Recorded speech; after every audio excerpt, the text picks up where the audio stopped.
안녕하세요. 9월 16일 화요일 매일 성경 말씀 묵상을 시작하도록 하겠습니다. 오늘 함께 하실 본문 말씀은 역대하 2장 1절에서 마지막 18절까지 말씀입니다. 함께 본문을 읽고 시작하도록 하겠습니다. 솔로몬은 주님의 이름을 받들어 모실 성전과 자기의 궁전을 짓기로 작정하였다. 그래서 솔로몬은 짐꾼 7만 명, 산에서 돌을 떠낼 사람 8만 명, 그들을 감독할 사람 3,600명을 뽑았다.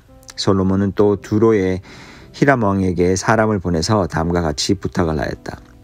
내 선친 다윗이 친히 거처할 궁을 지을 때 임금님께서 백향목을 보내주신 것처럼 내게도 그렇게 해주시기를 바랍니다. 이제 나는 주 나의 하나님의 이름을 모실 성전을 지어 바치고 그분 앞에서 향기로운 향을 사르며 늘 빵을 차려 놓으며 안식일과 초하루와 주 우리의 하나님께서 정하여 주신 절기마다 아침 저녁으로 번제물을 바치려고 합니다. 이것은 이스라엘이 언제까지나 지켜야 할 일입니다. 우리의 하나님은 모든 신들보다 크신 분이시므로 내가 지을 성전도 커야 합니다. 하늘도 하늘 위에 하늘마저도 그분을 모시기에 좁을 터인데 누가 하나님을 모실 성전을 지을 수 있겠습니까? 하물며 내가 무엇이기에 그분께 성전을 지어드릴 수 있겠습니까? 다만 그분 앞에 향이나 피워 올리려는 뜻밖에 없습니다. 이제 임금님께서는 금음과 녹새와 새를 다룰 줄 알며 자주색이나 홍색이나 청색 천을 짤 줄 알며 조각도 할 줄 아는 기능공을 한 사람 보내주시기를 바랍니다. 그러면 그가 여기 유다와 예루살렘에 있는 나의 기능공들을 데리고 일할 것입니다. 그들은 내 선친 다윗께서 시켜둔 사람들입니다. 또 레바논에서 백향목과 잣나무와 백단목도 보내주시기 바랍니다. 임금님께서 나무를 잘 베는 기술자들을 거느리고 있음을 내가 잘 알고 있습니다. 내 부하들도 그들과 함께 일할 것입니다. 내가 크고 화려한 성전을 지으려고 하니 제목을 많이 준비해 주시기 바랍니다. 나무를 베는 볼목꾼들에게는 양곡을 주겠습니다. 밀가루 2만 섬, 보리 2만 섬, 포도주 2만 말, 기름 2만 말을 임금님의 일꾼들에게 주겠습니다. 두로의 히람 왕이 솔로몬에게 회신을 보냈다. 주님께서 그 백성을 사랑하셔서 그들을 왕으로 세우시고 그들을 다스리게 하셨습니다. 히람의 글은 다음과 같이 이어졌다. 하늘과 땅을 만드신 주 이스라엘의 하나님께서 찬양을 받으실 분입니다. 그분은 다윗 왕에게 명철과 총명을 고루 갖춘 슬기로운 아들을 주셔서 주님께 성전을 지어 바치게 하시고 자신의 왕국을 위하여 궁전을 짓게 하셨습니다. 이제 총명을 갖춘 기능공 한 사람을 보내드리겠습니다. 이런 일의 전문가인 후람이라는 사람입니다. 이 사람은 단에 사는 여자 가운데 한 여자가 낳은 아들입니다. 그의 아버지는 두로 사람입니다.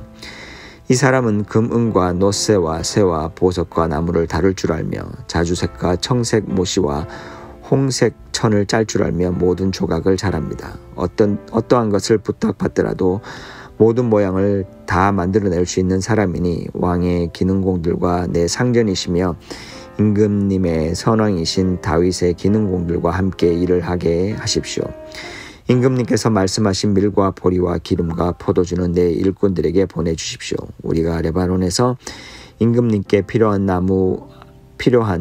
만큼 나무를 베어 뗏목으로 엮어서 바다로 욥바까지 띄워보낼 터이니 그 뗏목을 예루살렘까지 운반하는 것은 임금님께서 하십시오.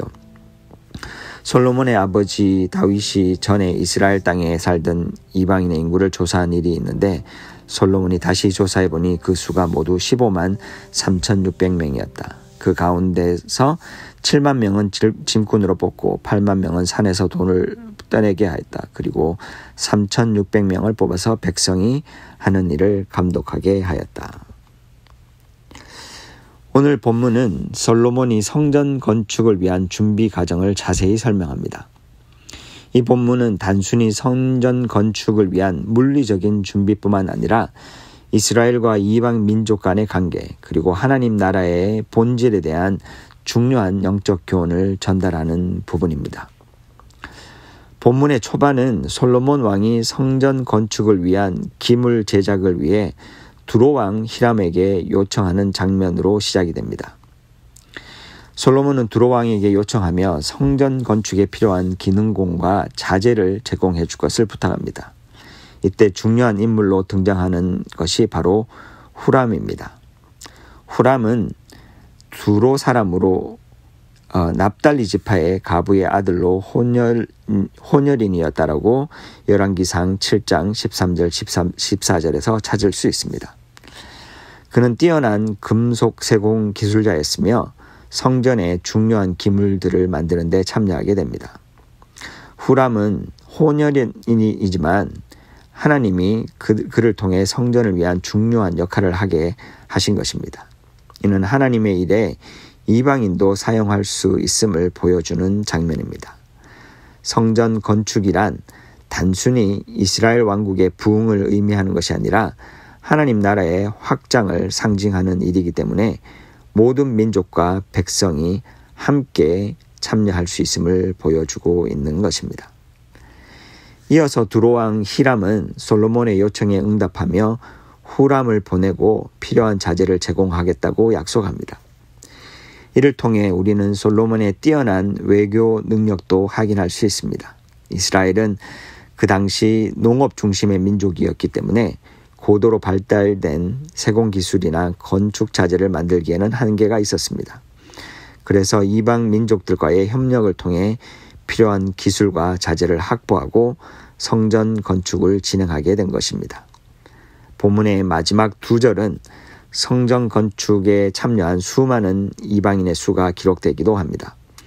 성전 건축에 이방인들이 참여했다는 사실은 하나님의 나라가 모든 민족을 위한 것임을 보여주는 상징적인 사건이 되기도 합니다. 그런데 우리가 이 부분을 읽을 때 한 가지 중요한 점을 놓치지 말아야 합니다. 이 본문을 읽거나 들었던 첫 번째 독자는 바로 바벨론 포로에서 돌아온 유대인들이었다는 사실입니다. 에스라와 느헤미야의 기록을 보면 포로기 이후의 유대인들은 이방인들의 참여를 철저하게 거부하였습니다. 이들은 성전 재건 당시 사마리아인, 즉 혼혈인들 그리고 이방인들의 참여를 강력하게 반대하였습니다. 완전히 다른 두 상황을 마주하는 이들은 어떤 마음으로 이 역대기를 받아들였을까요? 그리고 우리는 이 모순되는 상황을 어떻게 이해해야 할까요? 먼저 두 시대의 상황을 정확하게 이해하는 것이 필요할 것입니다. 당시 솔로몬 시대와 포로기 이후의 상황은 매우 달랐습니다. 먼저 솔로몬 시절의 이스라엘은 다윗 왕의 통치를 지나가며 가장 영광스러운 시기를 맞이하였던 때입니다. 그때는 영육 간의 안정된 상황으로 하나님의 나라가 모든 민족을 포용하는 근본적인 모습을 보여주고 있습니다. 이방인들이 성전 건축에 참여하는 것은 하나님의 나라의 확장과 모든 민족을 위한 구원의 근본적인 계획을 보여주고 있는 것입니다. 반면 포로기 이후의 유대인들에게는 자기 민족의 거룩함을 회복하는 것이 우선이었습니다. 그들은 바벨론 포로로 끌려가면서 영적으로 깊은 상처를 입었고 이스라엘의 정체성을 회복하기 위해 자기 민족만의 거룩성을 지켜야 하는 시기였다라는 것입니다. 그래서 성전 재건 때 이방인들의 참여를 거부한 것입니다. 이는 단순히 눈에 보이는 것처럼 차별적이거나 민족 우월적인 태도 그리고 외부와의 싸움으로 볼 것이 아니라 자기 민족의 정체성과 거룩성을 지키려는 노력, 즉 자기 자신과의 싸움으로 바라보는 것이 옳은 것이 아닌가 생각하게 됩니다. 이 두 시기의 차이는 하나님 나라가 어떤 모습이어야지 하는지에 대한 중요한 통찰과 함께 거룩과 환대의 상관관계를 보여주는 것이라 생각이 듭니다. 온전한 하나님의 나라는 모든 사람이 하나님 앞에 나올 수 있는 되어야 합니다. 그러나 그 전제 조건은 내가 먼저 거룩해지는 것이라는 것입니다. 내가 거룩해지지 않고 다른 사람을 받아들일 수 없고 타인을 포용할 수 없다라는 의미인 것입니다. 오늘날 우리도 비슷한 상황을 접하게 됩니다. 우리는 때때로 환대와 포용을 강조하면서 거룩함을 등한시하는 경향들이 있습니다. 또 반대로 거룩을 외치면서 이웃과 세상을 향한 증오와 차별을 부지중에 행하기도 합니다. 하지만 거룩과 환대는 양립할 수 없는 반대의 개념이 아닙니다. 오히려 우리는 둘을 함께 지켜야 할 것입니다. 어설픈 거룩과 어설픈 환대가 아닌 온전한 거룩과 환대를 지향하는 삶을 우리는 살아야 한다는 것입니다. 예수 그리스도의 십자가는 바로 이 두 가지를 동시에 이루신 사건이라 믿습니다. 죄에 대해서는 타협하지 않으셨지만 죄인들을 환대하고 포용하셨습니다. 예수님은 거룩함과 환대를 동시에 실현하셨습니다.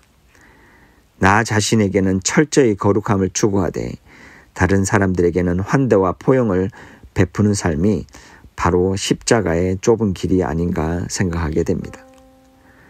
거룩함을 위해 내가 먼저 구별되고 그 구별된 삶을 통해 타인을 포용하고 환대하는 삶을 살아갈 때 진정한 하나님의 나라가 이 땅에 실현될 것이라 생각됩니다. 그런 삶을 살기로 결단하는 하루가 되기를 소망하며 함께 기도하시겠습니다. 사랑하는 하나님 아버지, 오늘 말씀을 통해 주님께서 보여주신 거룩함과 환대의 균형을 깨닫게 해주시니 감사함을 드립니다. 솔로몬의 성전 건축을 위한 준비 과정 속에서 하나님 나라는 모든 민족과 사람들을 위한 것임을 알게 하시니 감사합니다. 하나님, 이스라엘이 하나님 앞에서 거룩해지기 위해 자기 스스로를 지켰던 모습을 기억하며 우리도 먼저 하나님 앞에서 거룩하게 살아가기를 원합니다. 내 안의 죄와 불순종을 버리게 하시고 주님의 뜻에 맞게 구별된 삶을 살 수 있도록 날마다 성령의 도우심을 인도하여 주시옵소서. 그러나 그 거룩함이 결코 타인을 배척하는 이유가 되어서는 안 된다라는 것을 또한 깨닫게 하여 주시옵소서. 예수님께서 죄에 대해서 타협하지 않으셨지만 죄인들을 환대하시고 포용하셨던 그 사랑을 본받는 삶을 살아가게 하여 주시옵소서. 그래서 우리와 다른 신념을 가진 이들, 그리고 상처 입은 이들, 낙심한 이들에게도 진정한 환대와 사랑을 베풀 수 있도록 도와주시옵소서. 우리가 하나님 나라를 이루는 그 길에 서 있을 때 먼저 거룩하게 하시고 그 거룩함을 통해 타인에 대한 포용과 사랑을 나누는 삶을 살게 하여 주시옵소서. 오늘도 그렇게 살아가게 도와주실 주님을 기대하고 찬양하며 예수님 이름으로 기도합니다.